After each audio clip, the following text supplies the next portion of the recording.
This segment is going to look at using the specific identification method to track inventory cost. Recall that when we're accounting for inventory, there are three primary issues.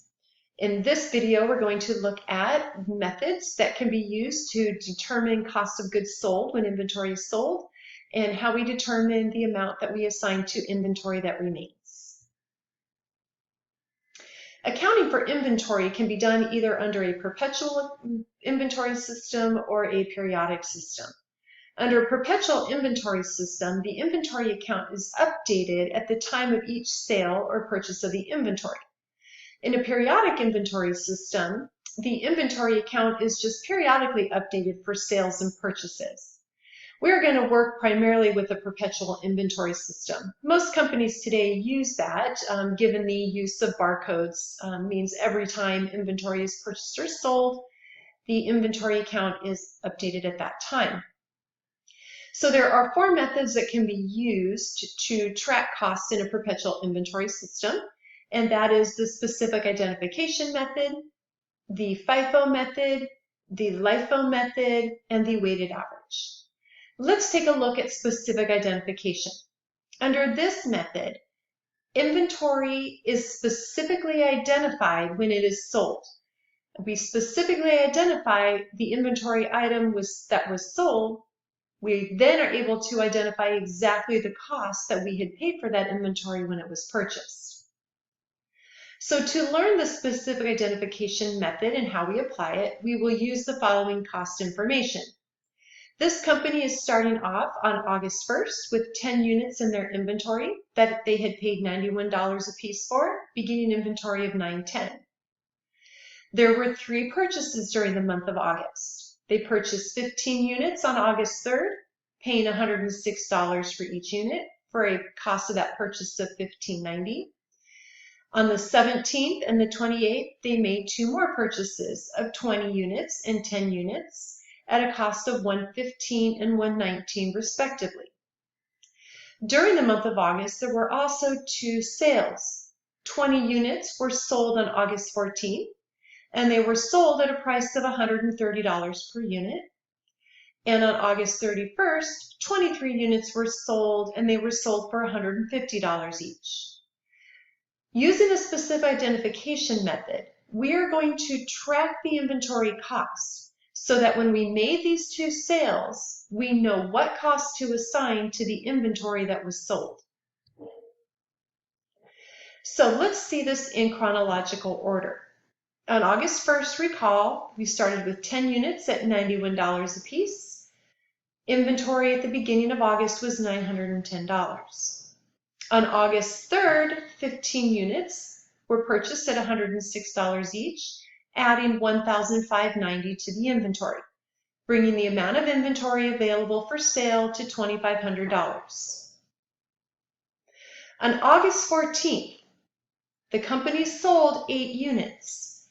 Those 8 units, they specifically identified that $91 had been paid for 8 of the units, and 12 units they had paid $106 for.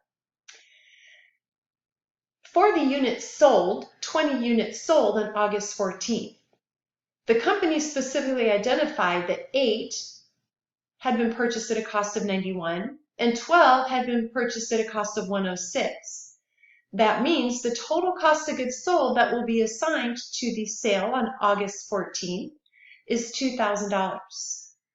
After this is sold, of the 10 units, 8 had been sold. It will leave 2 units at a cost of $91 a piece still on hand. And of the 15, 12 had been sold, leaving 3 units on hand at a cost of $106, leaving the inventory on hand after that sale of $500. After that sale, 2 more purchases were made during August. With each of those purchases, the amount of inventory available for sale increased. So when we sold 23 units at the end of August, on August 31st, in order to determine the cost that we assigned to those units sold, the company had to specifically identify of the 23 units sold what the cost had been for each of those.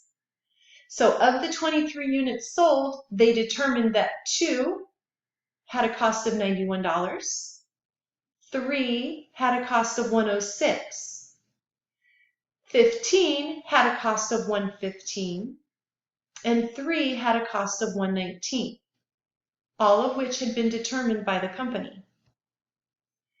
That means the cost of goods sold for the sale on August 31st in total is $2,582, leaving a balance of $1,408 of inventory on hand, which was the inventory available before the sale, less the cost of the inventory sold, $1,408. So here are the journal entries that would be recorded as we were making these calculations. The numbers in red are determined by this specific identification method, which is the cost flow assumption that we're using. So August 3rd, when inventory was purchased, we would debit the inventory account and credit accounts payable. When a sale is made, remember there are 2 journal entries. We have to record the revenue being earned, which is the units sold at their selling price. We also have to record the cost of the inventory that was sold to earn those revenues. And this is where specific identification method helped us assign a cost to the inventory sold. The same thing happened down here on August 31st using specific identification method.